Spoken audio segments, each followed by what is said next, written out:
Que los hombres sean capaces de vivir en sociedad o cercanos unos a otros para aceptar que se necesitan es por una parte una necesidad ineludible y por otra una victoria.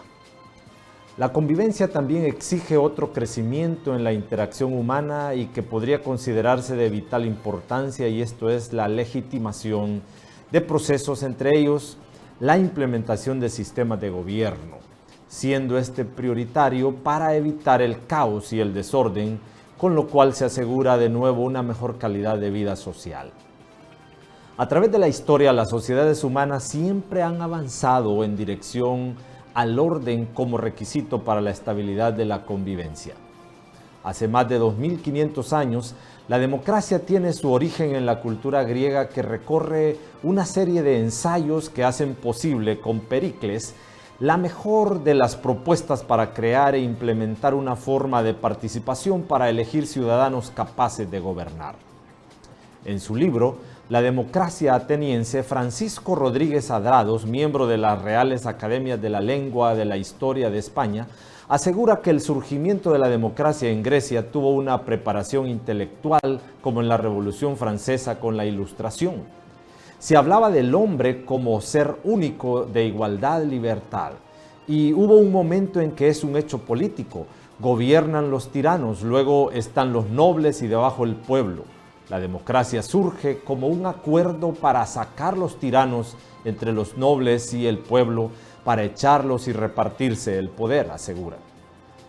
Es un hecho que los esfuerzos realizados desde la avanzada Grecia, los cuales no necesariamente vieron cumplidas aquellas generaciones, significó un altísimo aporte para el desarrollo de las sociedades.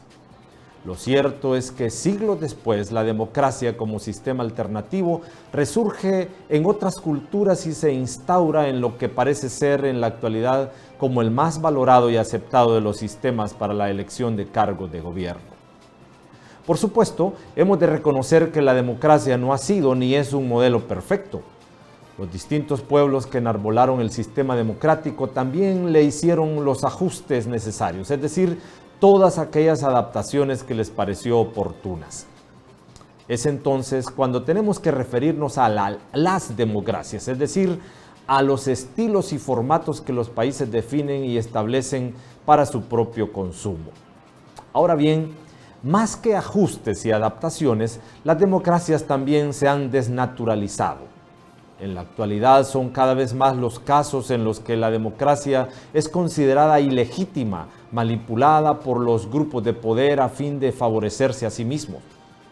En razón de quienes orquestan y tienen a su cargo la elaboración de reglas para el ejercicio democrático, pareciera que los pueblos realmente tienen a su alcance una democracia a la medida de las conveniencias de algunos que un auténtico espacio para la participación. ¿En qué posición se encuentra la democracia hondureña en cuanto a la legitimidad de participación ciudadana? ¿Qué tan participativa es la democracia hondureña? Estas y otras preguntas serán expuestas cuando abordemos el tema La democracia en Honduras. ¿Avanza o retrocede? Oportuno, relevante, crítico, constructivo, beligerante y objetivo. Esto es Punto Analítico. Un abordaje serio a diversos temas de interés vistos desde una perspectiva bíblica. Y ya con ustedes, Punto Analítico, presentado por los pastores Betuel Ayes y Oscar Velázquez.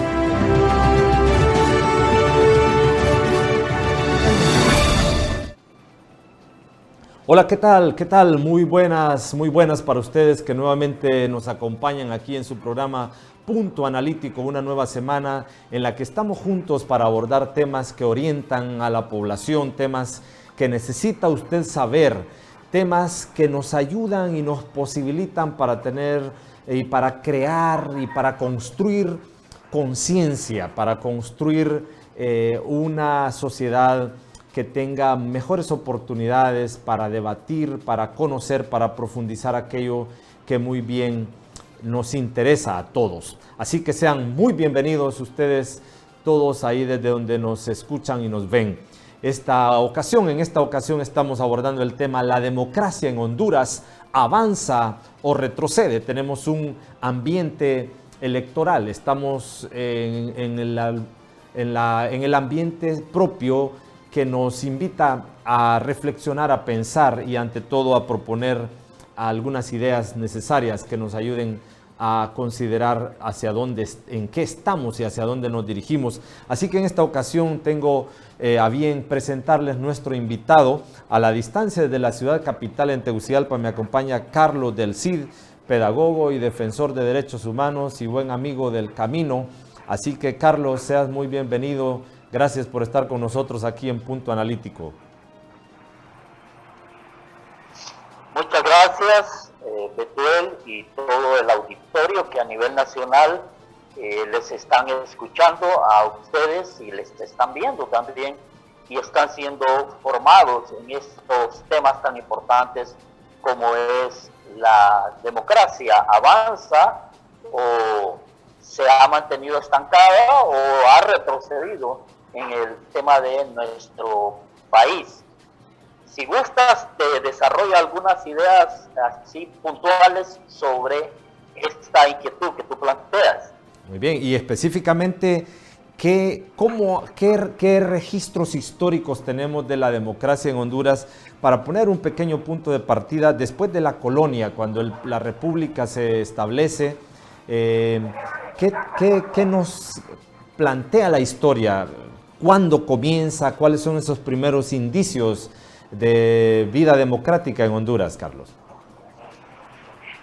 Bien, bueno, desgraciadamente tenemos que decir que Honduras no ha sido uno de los países del continente americano que ha gozado de procesos democráticos o de cultura democrática que pueda decir que ha consolidado a los diferentes estados que han habido, a los diferentes gobiernos. Estamos hablando de que desde 1924, desde 1921 que nos independizamos de la colonia española y en el 2000, en el 1821 y en el 1824 que se nombra al primer jefe de Estado por una asamblea constituyente de diputados de varias fuerzas políticas en aquel entonces llamadas conservadores o progresistas. Desde 1824 no es sino poco más de 150 años a 1982 con las elecciones de Suazo Córdoba como presidente de la República. El país se debatió en una convulsión social, ya sea por guerras civiles que se daban entre las fuerzas opositoras en el siglo XIX y en el siglo XX, a principios del siglo XX hasta 1956, o ya sea que se daban golpes de Estado, se nombraban gobiernos militares de triunviratos o se instalaban dictaduras como el caso de Carías. Esto es un periodo demasiado largo.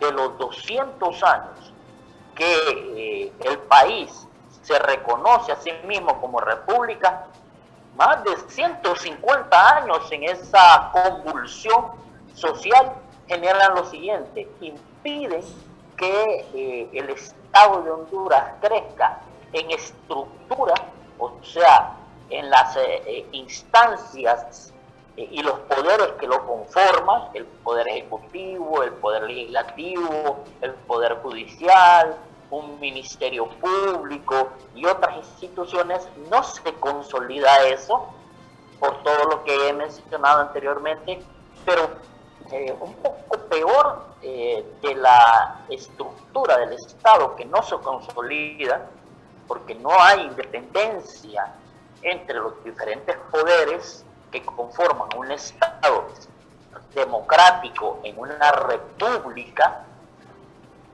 No se construye una cultura democrática.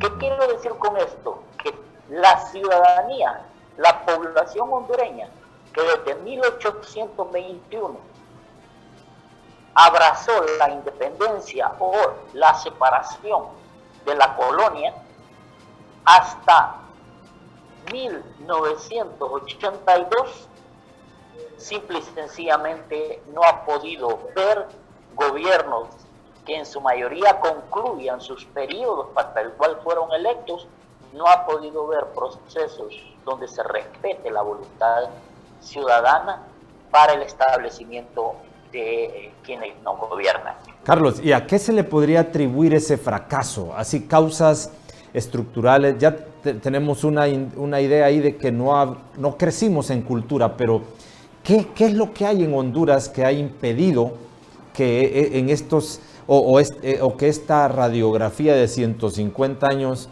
de retraso en la vida democrática, ¿a qué se le puede atribuir?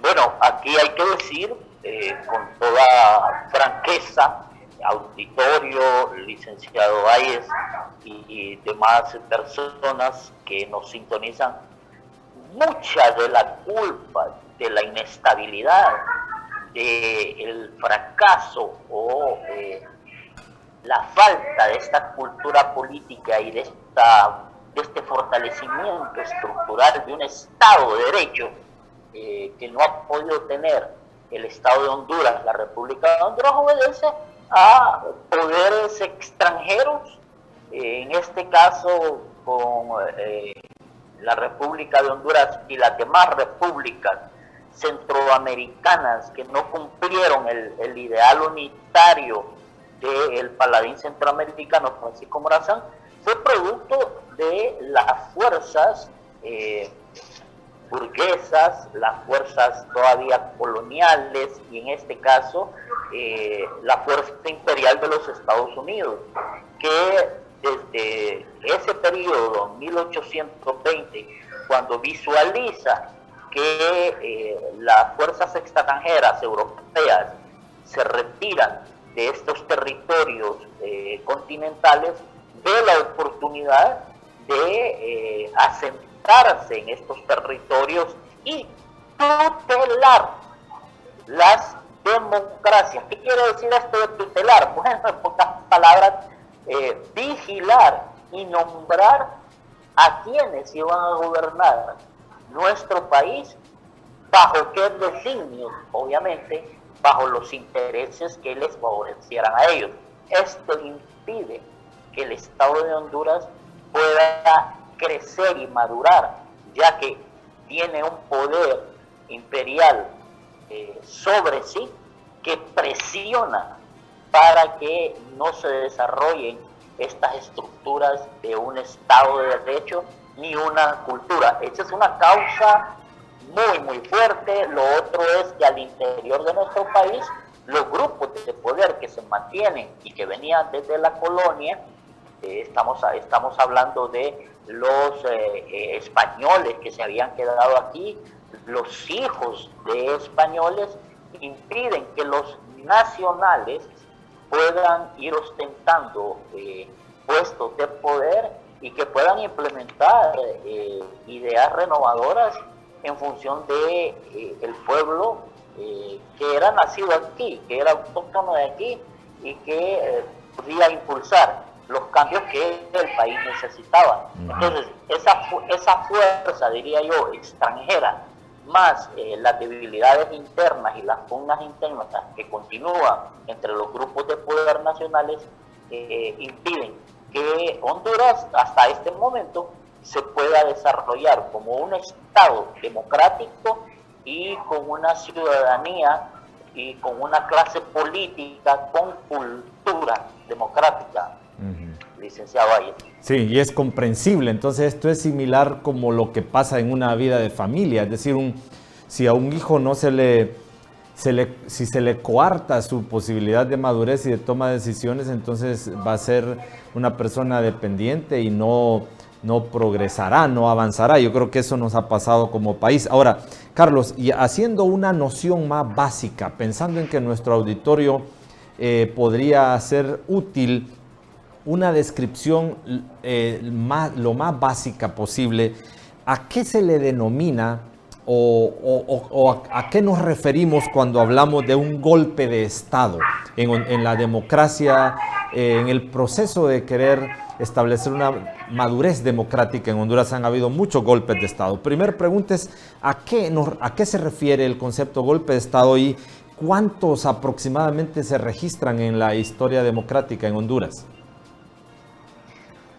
Bueno, de forma sencilla, como tú bien lo planteas, un golpe de Estado no es más que la ruptura de un orden constitucional previamente establecido y acordado por la ciudadanía y por las fuerzas políticas de un Estado o de un país.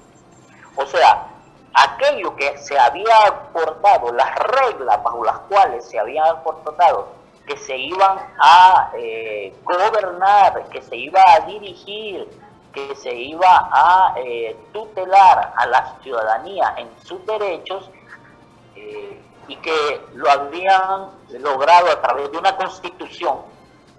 Se había escrito una constitución y se había decidido todas las fuerzas políticas que se iba a respetar esa constitución y la estructura del Estado en la independencia de los poderes que mencionara esa constitución, pues se rompe.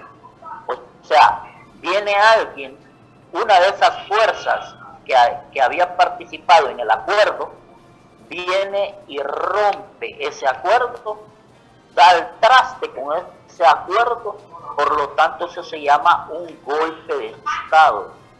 Alguien, una fuerza que había acordado respetar esa forma de gobierno, esa estructura de Estado, lo ha roto a través de la fuerza, de las armas o de otra manera, lo que constituye inmediatamente un golpe de Estado que obliga de nuevo a volverse a reunir todas las fuerzas políticas, todas las fuerzas sociales de un país para identificar esas causas que generan ese golpe de Estado y reconstruir una nueva carta social bajo la cual todos estén de acuerdo y bajo la cual se van a gobernar de nuevo como Estado de Derecho.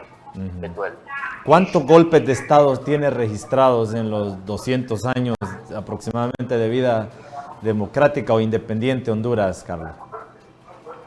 Bueno, es lamentable decir que han habido, solo en el siglo XIX hubieron 8 golpes de Estado que obligaron a escribir nuevas constituciones, bueno, entre golpes de Estado y diríamos guerras civiles, que es otro asunto, ¿verdad? Un golpe de Estado es quitar a un presidente y otro es que se dieron guerras civiles que impidieron que se eligieran nuevas autoridades. Solo en este siglo XXI han habido fuertes 6 golpes de Estado.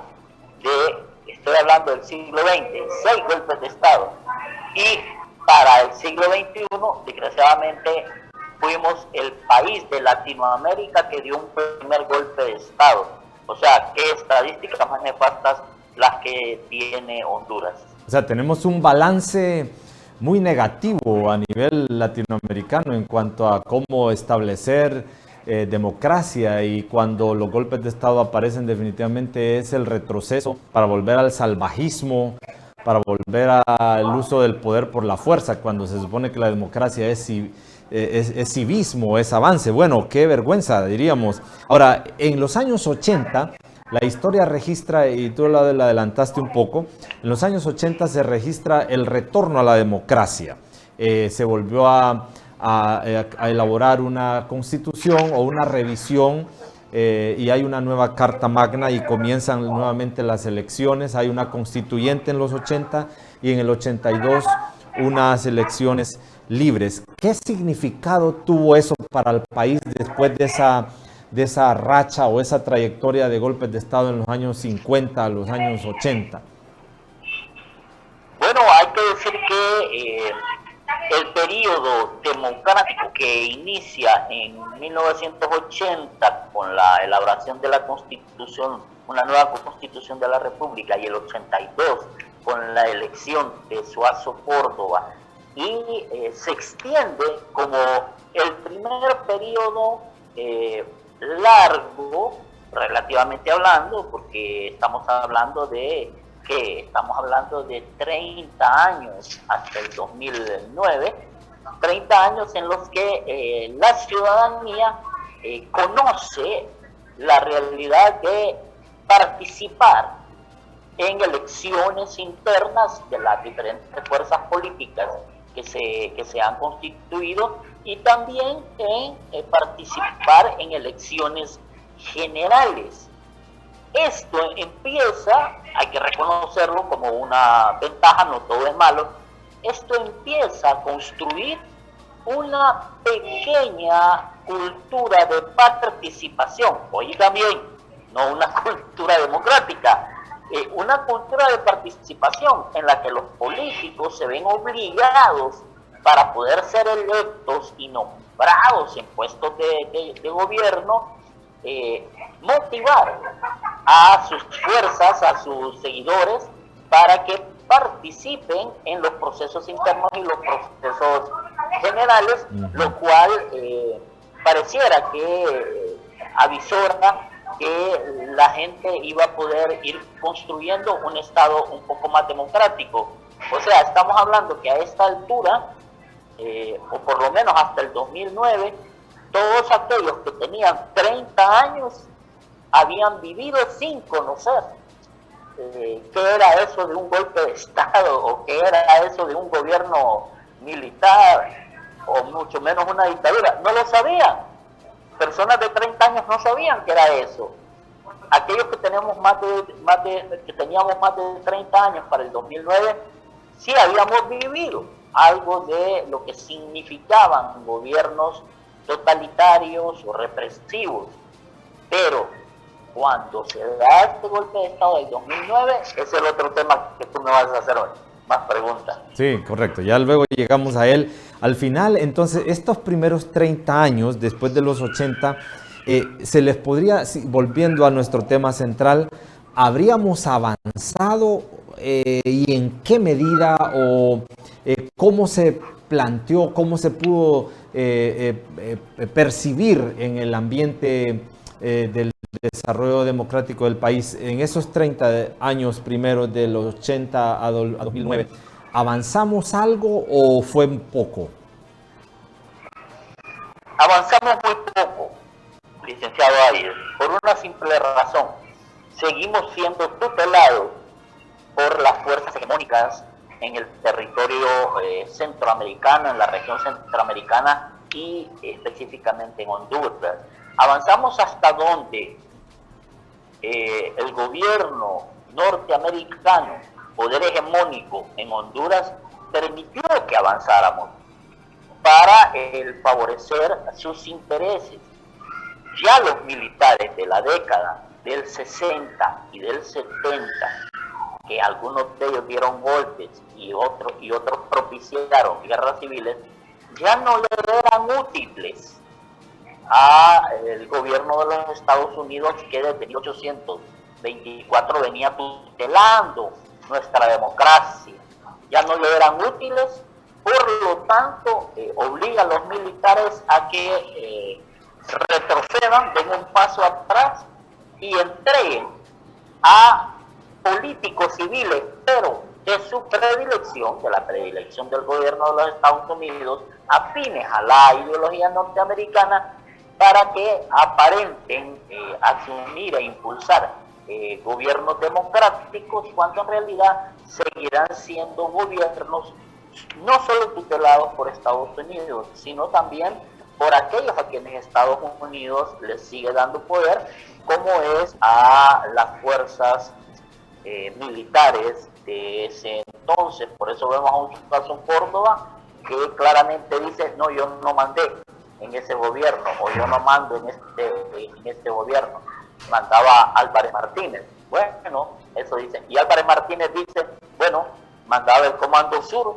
del cual yo recibía órdenes para luchar contra el comunismo. Entonces, el avance que se hizo fue que el movimiento social, llámese gremios, llámese campesinos, etcétera, aprovechó esa ventana, ese paréntesis de 30 años, mucho para organizarse en sus bases, para formar a sus bases y para empezar a tomar conciencia de la necesidad de participar en los procesos políticos para la elección de personas que pudieran verdaderamente ser afines y representaran los intereses de los diferentes gremios y pudieran brindar los apoyos que la población requería, licenciado Ayes. Muy bien, y se explica entonces por qué surge en estas primeras elecciones el crecimiento de la derecha, o sea, de la ideología de derecha, y es que era lo que estaba literalmente auspiciado desde afuera.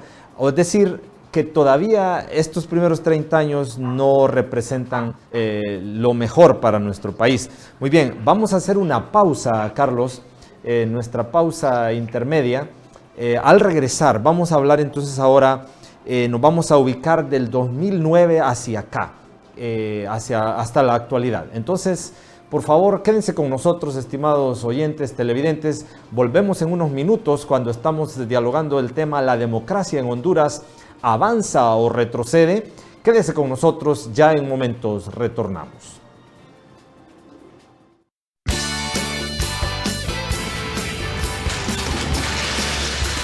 Oye, mira eso. ¿Estás pensando lo mismo que yo? Sí, me lo voy a acercar. ¡Es mía! ¡Es mía! ¡Ahí voy!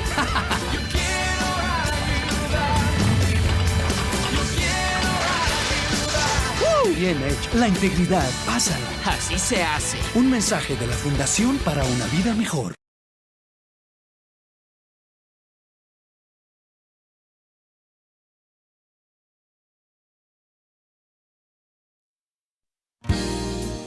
Mi padre todo me enseñó. Mi padre reparaba cosas para todo el mundo.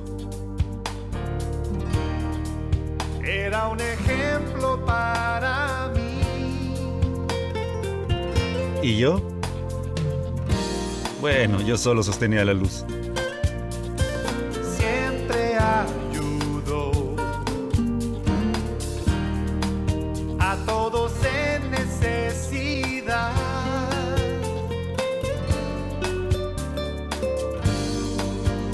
A través de los años, reparamos cosas de amigos y de algunos desconocidos también.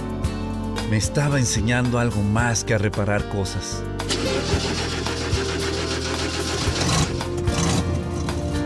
Enseña haciéndolo.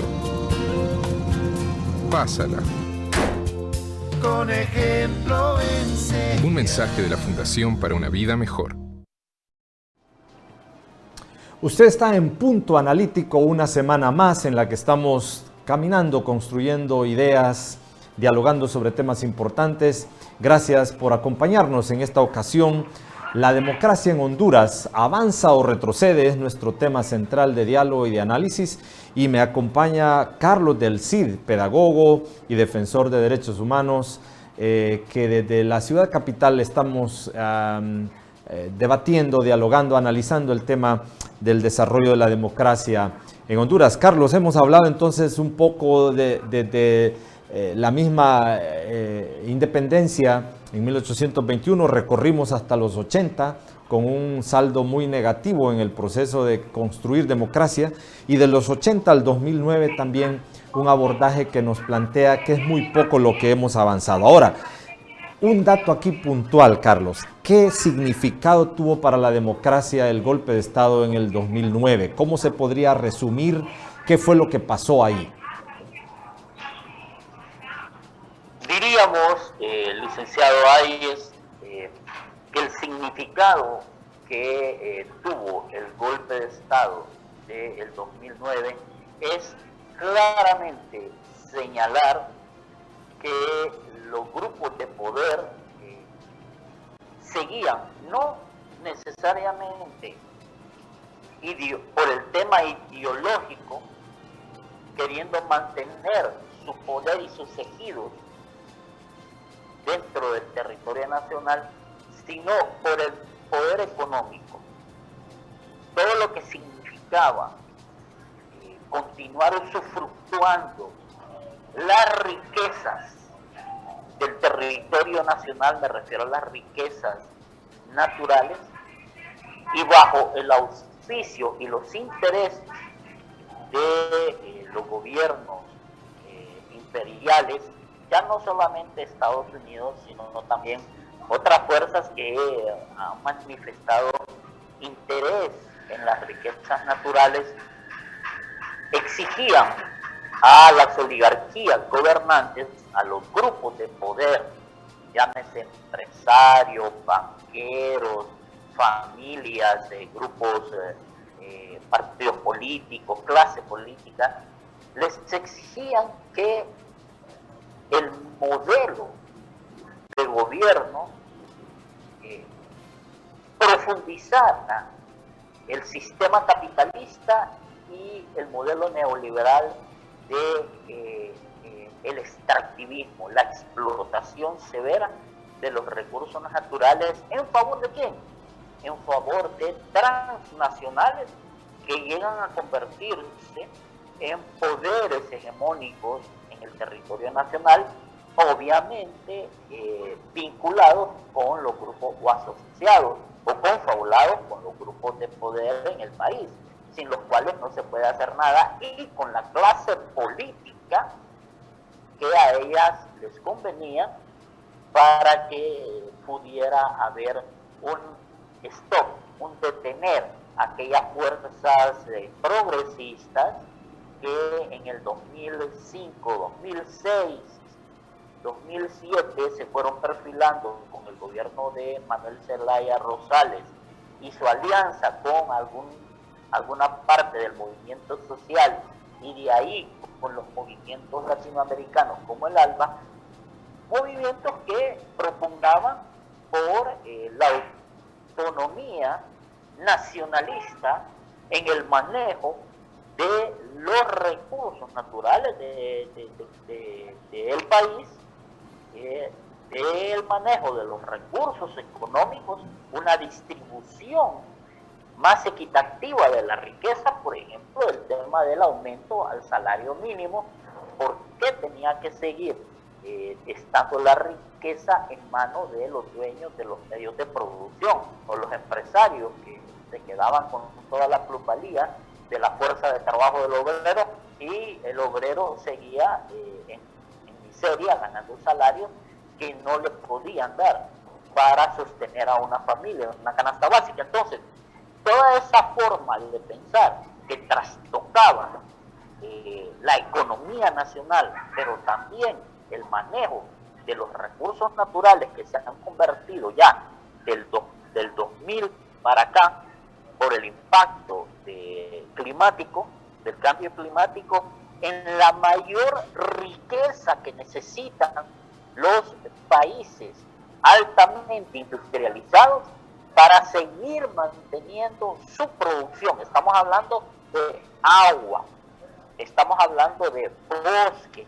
estamos hablando de minerales diversos, y estamos hablando de el petróleo para mantenerse hegemónicos en el poder planetario. Pues entonces eso revela ese golpe de Estado, el nacimiento de una pequeña fuerza social y fuerzas políticas que ya visualizan que no basta con llegar al poder si se sigue estando tutelado por fuerzas hegemónicas extranjeras, llámense gobiernos o llámense transnacionales. No bastaba, había que independizarse desde ese parámetro que es la independencia económica, y posteriormente también la independencia ideológica. Hay un miedo, hay un stop que se quiere hacer a esa forma de ver la democracia, y es el reto que ha seguido de aquí para adelante, ¿verdad?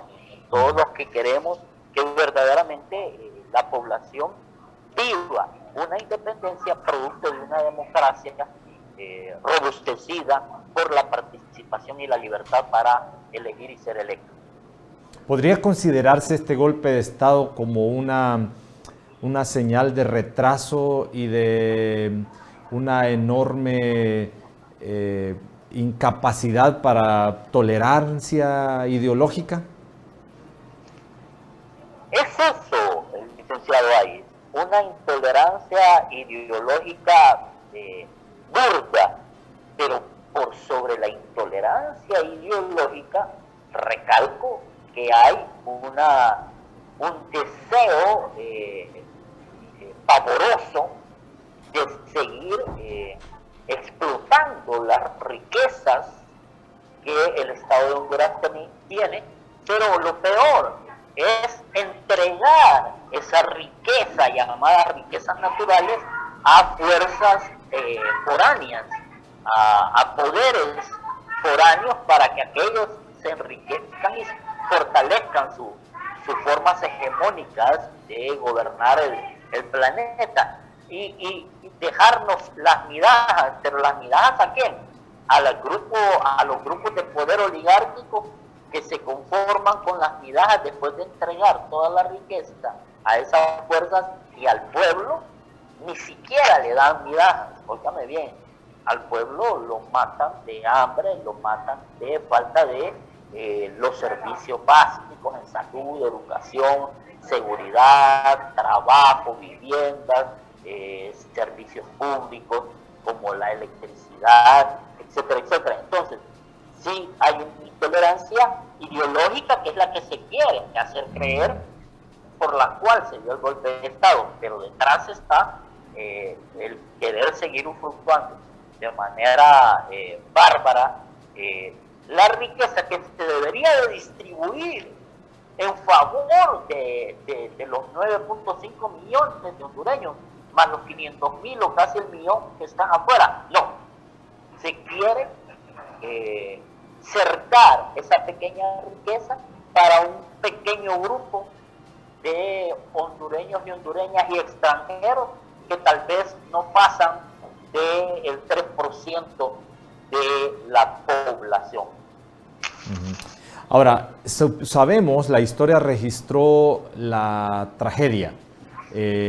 Las gráficas nunca van a pasar inadvertidas, muertos, heridos, terribles. El congelamiento de los desembolsos programados. 2009. Sin embargo, después del golpe de Estado, pareciera que hubo una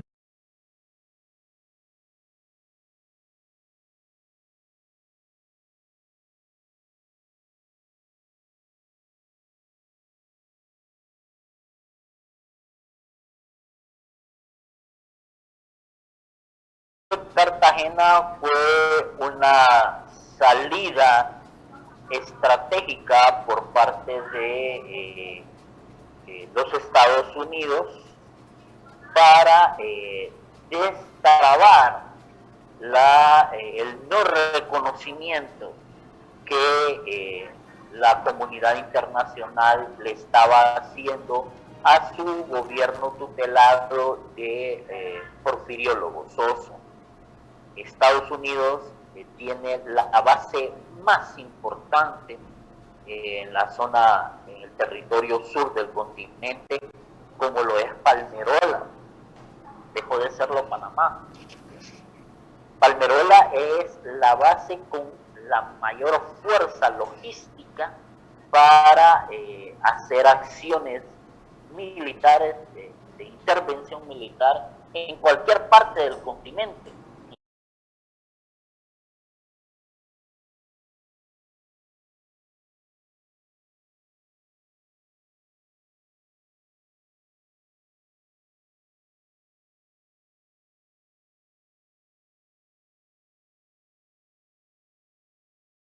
Y la protección de sus intereses en el territorio hondureño.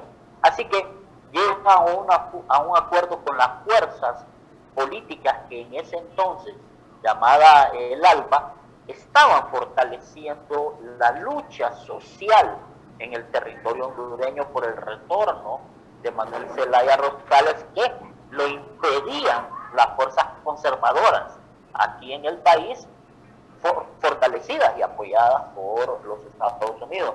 Entonces, se llega a un acuerdo para que no siga habiendo más muertes, para que no sigan habiendo aparentemente más violaciones de derechos humanos, pero sobre todo en el dame y te doy, para que se destrabe la situación del gobierno de Porfirio Lobo Sosa, se le reconozca en el seno de las Naciones Unidas y nuevamente entren todas las ayudas y por ende todos los beneficios que las transnacionales norteamericanas tenían en el territorio nacional. El Acuerdo de Cartagena permite el retorno de Manuel Zelaya Rosales, todos sus ministros que estaban exiliados y su familia de nuevo al territorio nacional.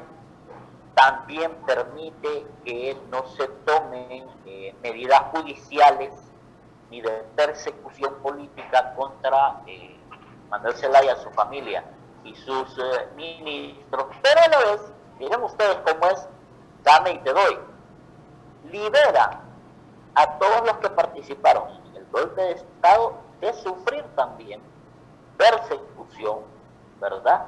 Enjuiciamientos políticos por participar en golpe de Estado, lo que ya la Constitución de la República señala como un crimen que impide que cualquier persona que ha participado en un golpe de Estado pueda seguir teniendo participación democrática dentro de un país, además de lo penal que tenga que enfrentar. Entonces, es un acuerdo en el que le doy a la fuerza política que había crecido a través del movimiento de la resistencia, liderado después por Manuel Zelaya, le permite que retorne al país, que se organice, permite que se organice un partido político, que antes era la resistencia y que después se convierte en el Partido Libertad y Refundación, y permite también que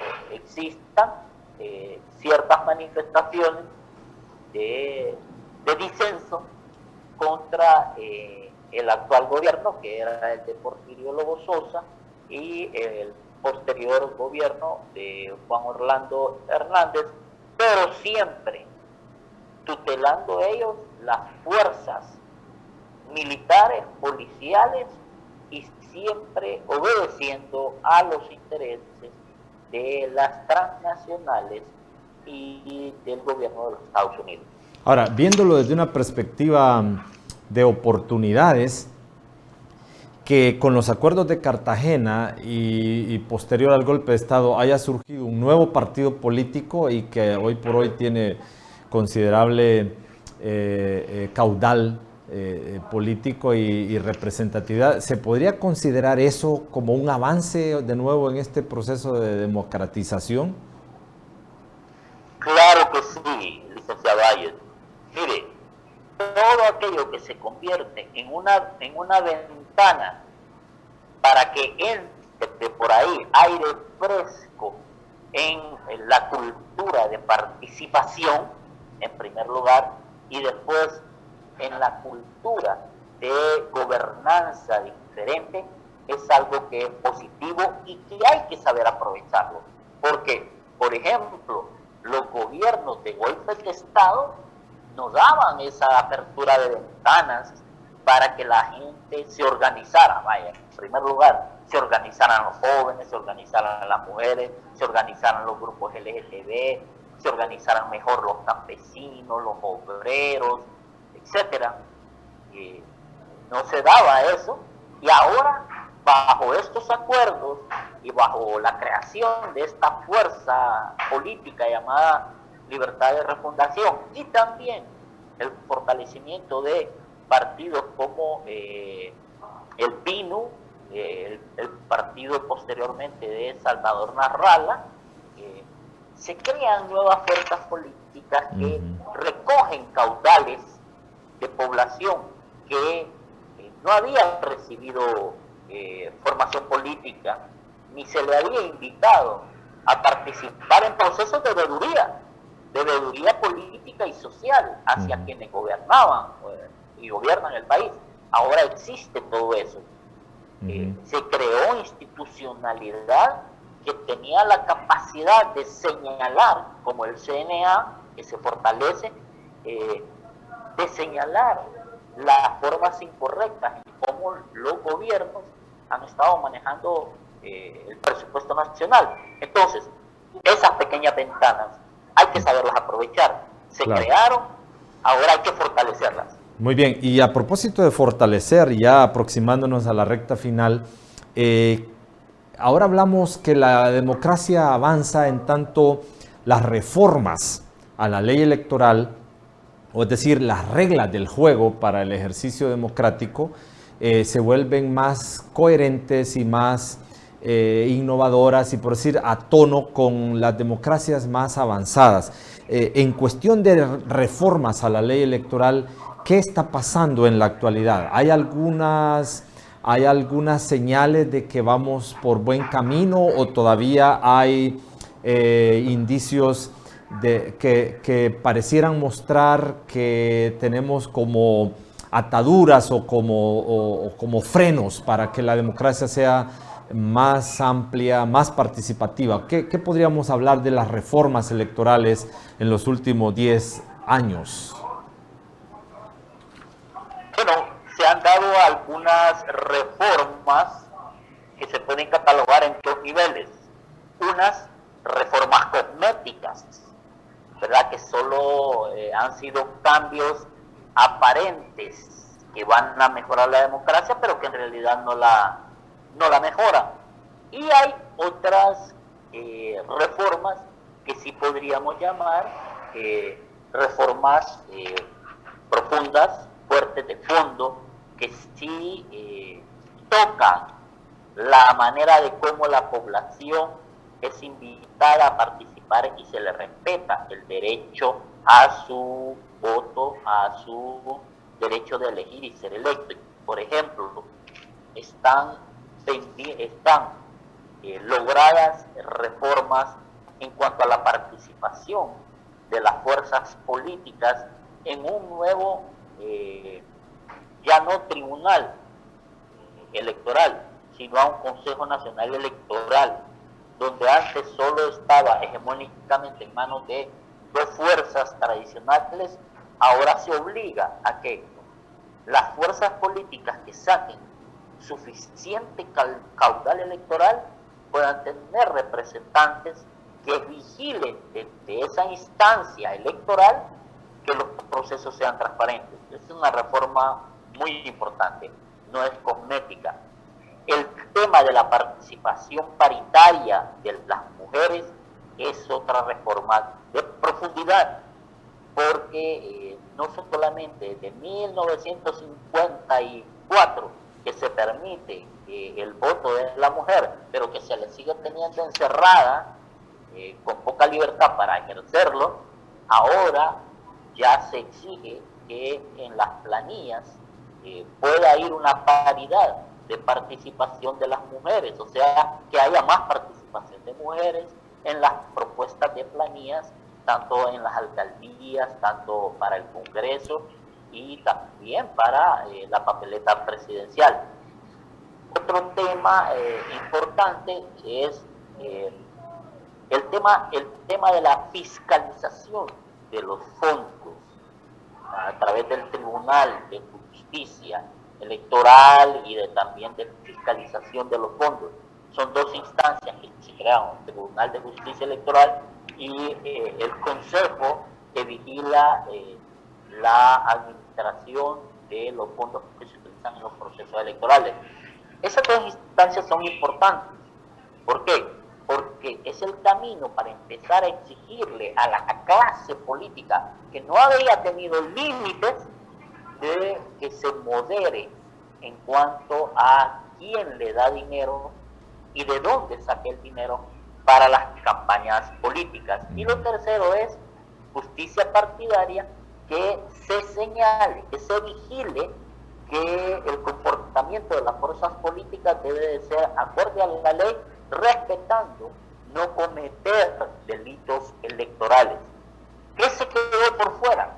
Que es fundamental para mí, el tema de la segunda vuelta. No podemos seguir teniendo gobiernos que sean electos por el 31% de la población, que es lo que se necesita en este momento para ser presidente de la República, sacar el 31%. O sea, se queda el 69% realmente insatisfecho, que no votó por esa persona que sale electa solo porque no existe una segunda vuelta. Consulto, Carlos, ¿a qué se le puede atribuir, por qué no ha progresado esa reforma electoral de la segunda vuelta, ni el plebiscito, ni referéndum? En todos estos años han habido propuestas. ¿Qué es lo que la detiene? ¿Por qué no progresa esa reforma? Bueno, esa reforma no progresa, licenciado Valles, por una simple y sencilla razón: el cálculo político. Las fuerzas políticas calculan, porque ya han leído, pues, que ellos solo tienen el 31%, con lo cual se pueden ser electos presidentes, diputados o alcaldes, pero saben que si le dan la oportunidad a la reforma de la segunda vuelta, ese 69% que quedó insatisfecho porque no votó por esa persona que sale electa, se pueden unir y darle la vuelta a un resultado electoral y vencer a la fuerza política que sacó el 31%. Ese es un cálculo político que simple y sencillamente le apuesta a no seguir escuchando la voz de la mayoría. Claro está, las reformas como el plebiscito del referéndum no prosperan también porque las fuerzas políticas que tienen que llevarlas a cabo saben que de ponerlas en práctica, la opinión del pueblo puede desfavorecerles en ciertos temas. Ahora, pero en la práctica eso lo que quiere decir es que esa es una evidencia de un modelo todavía controlador, caciquista aquí al interior, que no suelta, o sea que es una democracia muy menos participativa, más controladora, más electoral. Entonces, otra vez nos pone en perspectiva, ¿estamos avanzando o realmente estamos retrocediendo? Yo diría, doctor, que estamos estancados, porque mientras otros países avanzan vertiginosamente hacia el tema de la participación y el respeto al voto de los ciudadanos, nosotros todavía estamos enfrascados en el deseo vehemente, me refiero a la clase política, de seguir en el poder a costa de lo que sea. Eso significa atropellando la voluntad de una ciudadanía que en un 69% le dice a la clase política: no estoy de acuerdo con la forma en cómo están dirigiendo el país. Por ejemplo, el tema el cociente electoral y el residuo electoral, ese es algo que también debe de cambiarse. ¿Por qué? Porque se sigue favoreciendo a los grupos de poder o los partidos políticos mayoritarios y excluyendo a fuerzas que podrían ir creciendo y podrían ir respondiendo a intereses y necesidades de la población que les dé el voto. Muy bien, ya para terminar, la última pregunta de este diálogo. Sí tenemos entonces un panorama bastante claro, pero aquí para ir cerrando, en resumen, a partir de todo lo que la historia registra, tomando en cuenta la cultura, las oportunidades, pero también la inestabilidad que genera la pobreza y la corrupción, ¿qué podemos esperar de la actual justa electoral que se lleva a cabo en las próximas semanas? Betuel, licenciado Valles, mire, estamos frente a un proceso electoral que va a tomar, que puede tomar decisiones si la población sale en masa a votar, puede tomar decisiones muy fuertes contra un sector que ha gobernado el país durante 12 años, pero que lo ha hecho en tropelía, en una forma desmedida, deshonesta, con mucha corrupción y con mucha vinculación a crimen organizado. ¿Qué quiero decir con esto?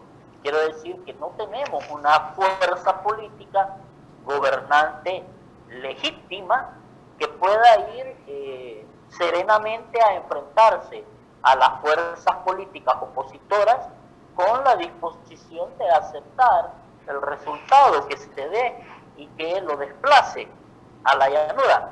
No, estamos frente a un grupo de poder prácticamente colusionado con fuerzas delictivas, y que por haber cometido muchos delitos y atropellos y violaciones constitucionales y de derechos humanos durante los 12 años que gobernó, obviamente tiene mucho temor de perder el poder, de continuar gozando de las mieles del poder o de una posible persecución que pueda sufrir por una fuerza política opositora que asuma el control del Estado, el poder, y por lo tanto podemos avisorar en este proceso electoral una fuerza política que no quiera entregar el poder y que por lo tanto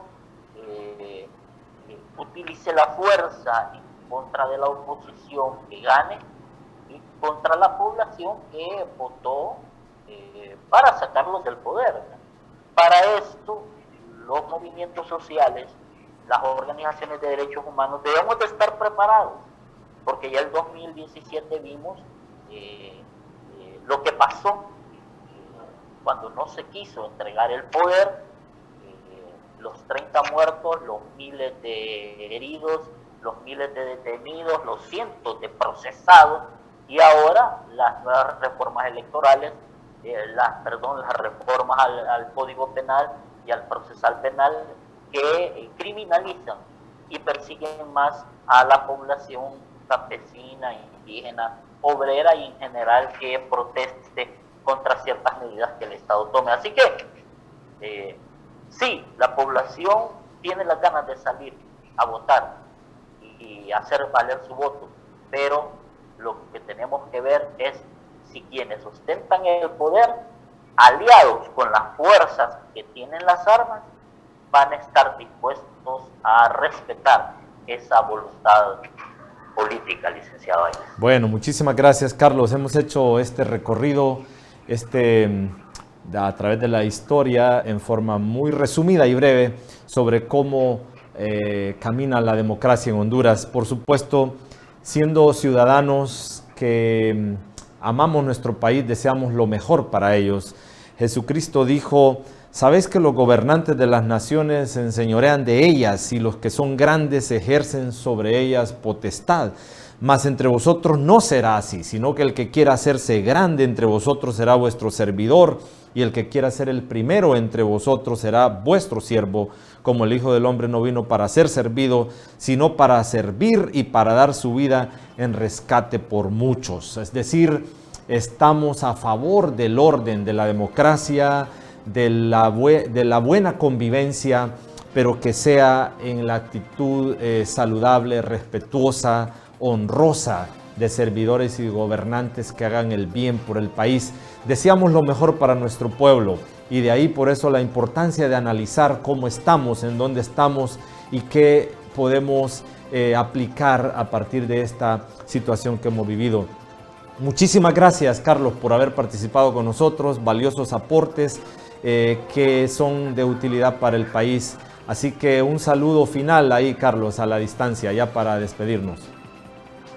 Bueno, gracias, licenciado Ayes, por invitarme a participar en exponer un tema tan importante, pero sobre todo felicitamos a toda tu audiencia, tanto de radio como de televisión, que han dispuesto formarse a través de conceptos no solamente sociales, políticos sociales, sino también a través de conceptos teológicos muy acordes a lo que el pueblo necesita. Saludos y que la pasen muy bien.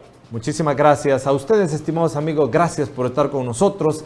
Les esperamos siempre en el próximo de la serie aquí en su Punto Analítico, que cada viernes volvemos a abordar temas de interés. Deseamos que Dios les bendiga. Gracias por estar con nosotros.